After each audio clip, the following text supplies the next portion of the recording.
लो सियावर रामचंद्र की जय। राम कथा के रसिक तुम भक्त रासुमति धीर। आई सुवासन करिए प्रभु तेरे पुंज कपिवीर। लखन सिया रामचंद्र की जय। तो कल की कथा में हेमंत जी ने नारद जी से पार्वती जी के भविष्य को पूछा। उन्होंने बता दिया इन्हें अमंगल वेश वाला पति मिलेगा। हेमंत जी ने कहा कि इसका कोई उपाय बताइए। नारद जी ने कहा कि जो विधाता ने लीलार में लिख दिया है कोई मेट नहीं सकता, लेकिन कहते हैं एक उपाय है। उपाय कल बताया नहीं था, आज की कथा में आए। जो अस हिस सा करहि नर जड़ विवेक अभिमान। परहि कलप भरी नरक महु जीव की समान। लखन सिया रामचंद्र की जय। नारद जी कहते हैं हेमंत जी से कि यदि अभिमानवश कोई मूर्ख मनुष्य होड़ करता है कि भगवान ने जैसा किया या भगवान के हम बराबरी के हैं, हम वैसा कर सकते हैं, तो बोले वह कल्प भर एक कल्प तक नरक में वास करता है। क्यों? उन्होंने कहा कि कहीं जीव ईश्वर के समान हो सकता है? सुरेश्वरी जल कृत वारुण जाना। कबहु न संतो करहि तेहि पाना। सुरेश्वरी मिले सो पावन जैसे। ईसे अनीस ही अंतर तैसे। कहते हैं कि यदि शराब को गंगा जी के जल से तैयार किया जाए, बनाया जाए, तब भी वो अपवित्र ही रहती। तो अपवित्र समझ करके संत लोग उसका पान नहीं करते। लेकिन यदि उसी शराब को गंगा जी में डाल दिया जाए तो वह पवित्र हो जाती है। तो कहते हैं कि इसी प्रकार का अंतर जो है जीव और ईश्वर में है। जीव भी शराब की तरह है। जिस प्रकार शराब के वो गंगा के जल से शराब तैयार की जाए, तो भगवान का ही अंश जीव है। लेकिन उस जो ये माया से लिप्त हो जाता है तो वो भी अपवित्र हो जाता है, दोषपूर्ण हो जाता है। लेकिन जैसे शराब को गंगा जी में मिला दिया जाए तो पवित्र हो जाती है, इसी प्रकार यदि जीव परमात्मा से मिल जाए, उसका भजन करे, पूजन करे, उसी का ध्यान करे, उसको प्राप्त कर ले, तो फिर वह भी पवित्र हो जाता है। शंभु सहज समरथ भगवाना। यही विवाह है सब विधि कल्याणा। दुराराध्य पय आहहि महेशु। आशुतोष पुनि किए कलेशु। कहते हैं कि शंकर जी जो है, शिव जी, स्वाभाविक रूप से समर्थ है, क्योंकि वो भगवान है, जगत पिता है। कहते हैं यदि शिव जी के साथ पार्वती जी का विवाह हो जाए तो सब प्रकार से उसमें कल्याण ही है। लेकिन अब लेकिन लगा दिया उनने, किंतु परंतु बोले शिव जी दुराराध्य है, यानी उन्हें मिलना उनका बड़ा कठिन है, उन्हें प्राप्त करना बहुत कठिन है। लेकिन यदि कलेशु यानी कष्ट सहा जाए, तप किया जाए उनके लिए, तो बहुत जल्दी प्रसन्न हो जाते हैं शिव जी। आगे कहते हैं नारद जी कि जो तपो करे कुमारी तुम्हारी, भावे उमेटी सकहीं त्रिपुरारी। यद्यपि वर अनेक जग माही, एही कहे शिव तजी दूसर नाही।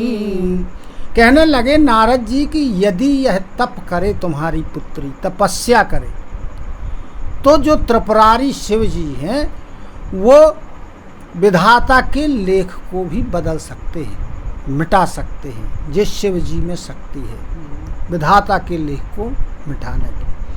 बोले यद्यपि इस संसार में अनेक वर हैं, लेकिन जिन गुणों का वर इन्हें प्राप्त होना है वे गुण महेश जी में भी हैं, और यदि उनके साथ विवाह होता है तो इनका कल्याण है। सबसे अच्छा वर इनके लिए दूसरा कोई नहीं है जैसे शिव जी है।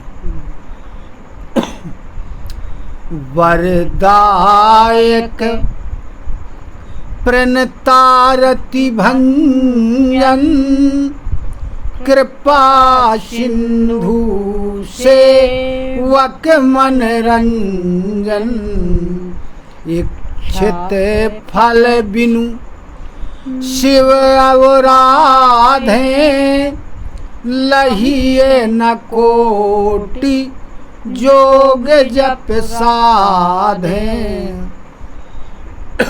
कहने लगे नारद जी कि जो शिव जी है वो प्रसन्न होकर के वरदान देने वाले, शरणागतों की रक्षा करने वाले हैं, उनके दुखों को नष्ट करने वाले हैं, कृपा के समुद्र हैं और अपने सेवकों के मन को प्रसन्न करने वाले।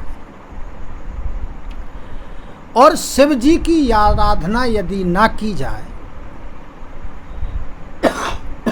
उनका भजन ना किया जाए, तो कहते हैं कि करोड़ों प्रकार के तप कर लीजिए, योग कर लीजिए, लेकिन उसके बाद भी मनवांछित फल प्राप्त नहीं होता है।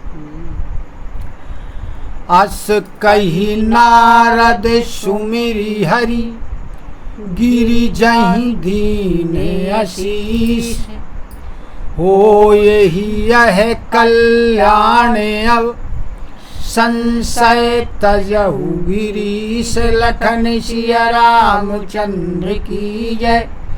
ऐसा कह करके नारद जी ने भगवान का स्मरण करते हुए और पार्वती जी को आशीर्वाद दिया और हिमवंत जी से कहने लगे कि हे हिमवंत जी, अब तुम संशय यानी भ्रम का त्याग कर दो और इसका अवश्य ही कल्याण होगा।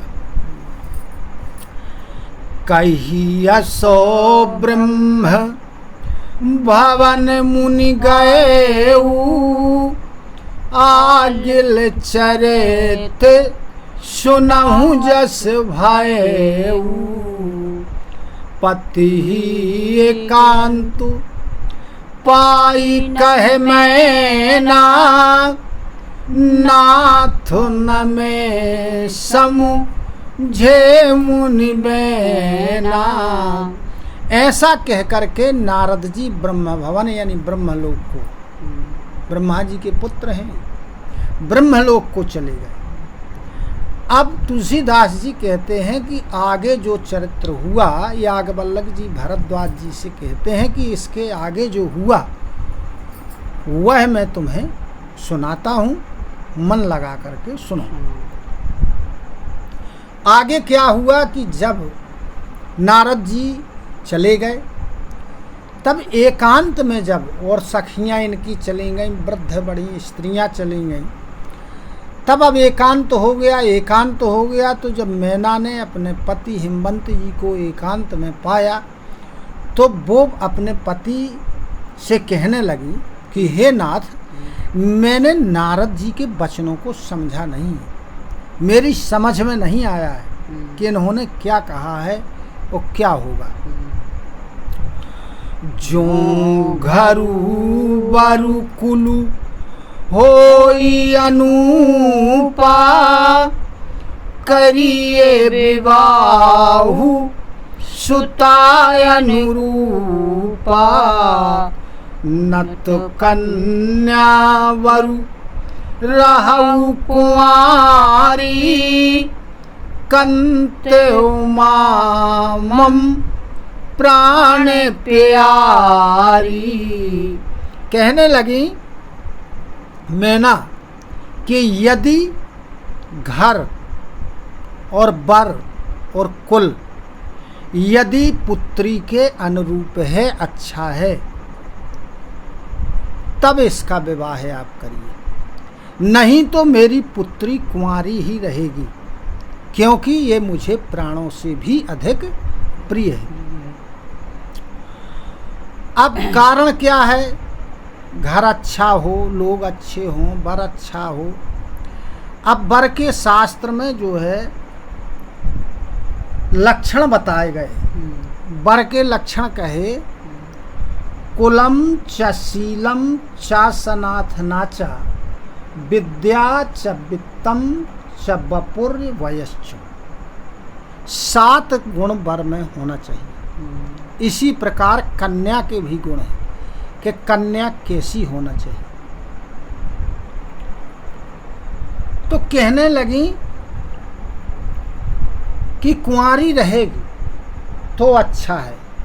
तो हिमवंत जी ने कहा कि क्यों, ऐसा क्यों है? बोली जो ना मिले ही बरु गिरिजहि जोगू, गिरिजड़ सहाय कही सब लोगू। सोई विचारी पति करे हो विवाहू, जेहि ना बहोरी होई और दाहू। कहने लगी कि यदि पार्वती जी के योग्य वर, श्रेष्ठ वर उन्हें प्राप्त नहीं होगा, नहीं मिलेगा, हम विवाह कर देंगे, तो लोग कहेंगे कि जो पर्वत होता है वो स्वाभाविक रूप से जड़ होता है, मूर्ख होता है।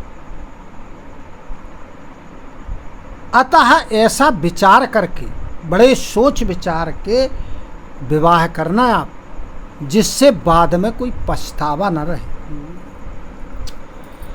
अस कही परी चरण धरि सीसा, बोले सहे तो स्नेह गिरीसा।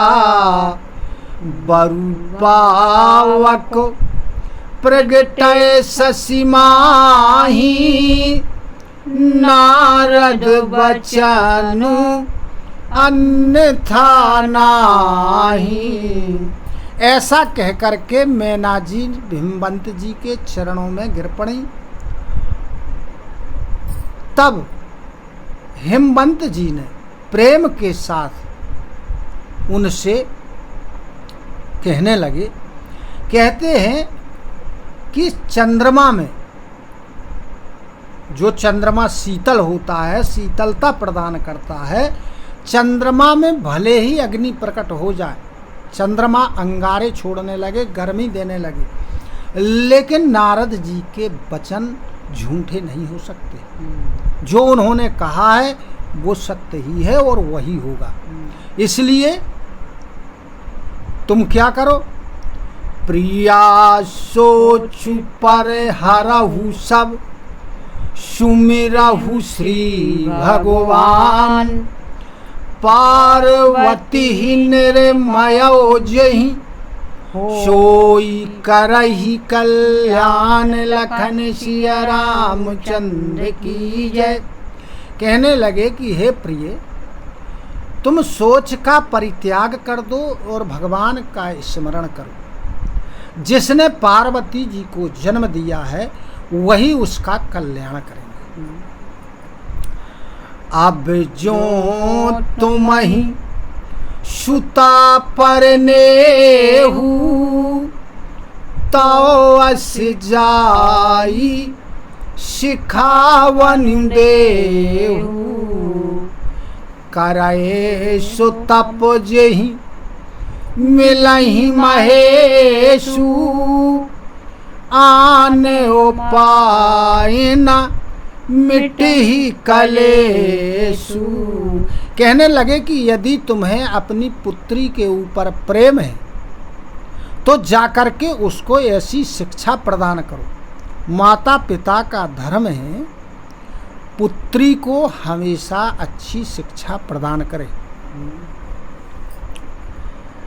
और वह जाकर के तप करे और उस तप के प्रभाव से उन्हें शिव जी ही पति रूप में प्राप्त हों और कष्ट दूर करने का और कोई दूसरा उपाय नहीं है।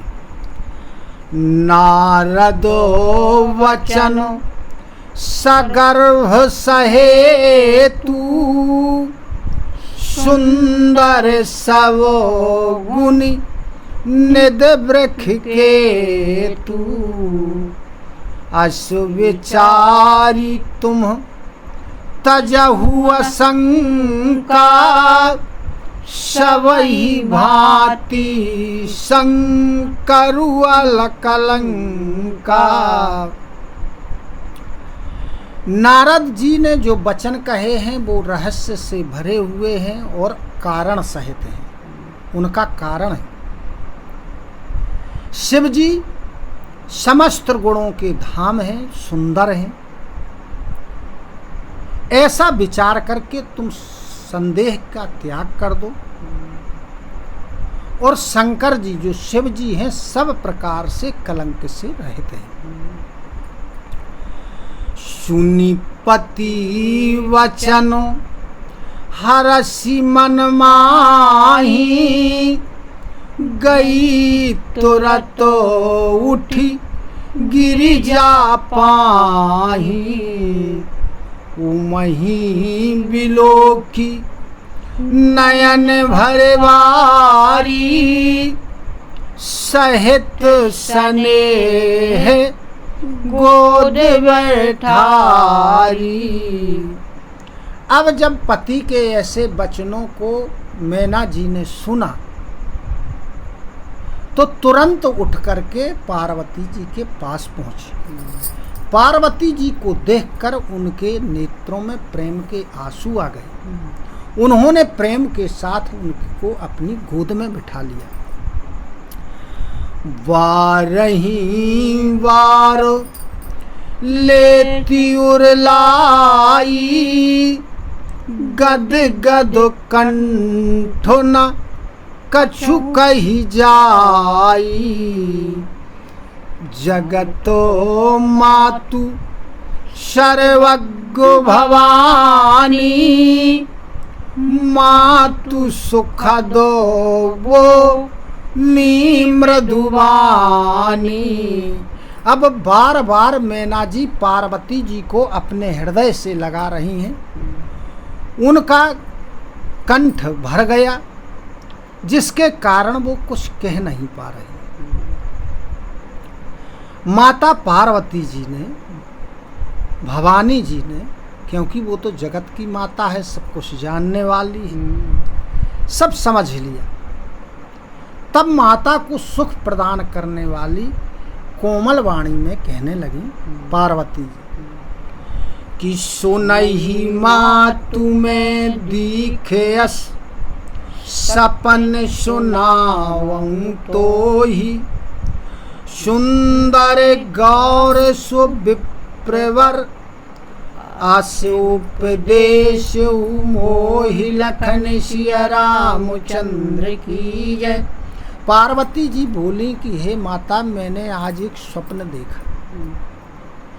वह स्वप्न में आपको सुना रही हूँ। स्वप्न क्या देखा कि स्वप्न में एक बहुत सुंदर गौर वर्ण के ब्राह्मण मुझे उपदेश देते हैं। अब क्या उपदेश देते हैं जे आगे पार्वती जी अपनी माता जी को बताएंगे। कथा विसर्जन होते हैं सुनहु वीर हनुमान, जो जन जहाँ से आए हो सोता करहु पयान। श्रोता सब आश्रम गए शंभु गए कैलाश, रामायण मम हृदय में सदा करो तुम वास। लखन सिया रामचंद्र की जय, उमापति महादेव की जय, पवन सुत हनुमान की जय। बोलो गुरु गोविंद की जय हो। जय जय सीताराम, जय जय राधे श्याम। नमः पार्वती पते हर हर हर महादेव।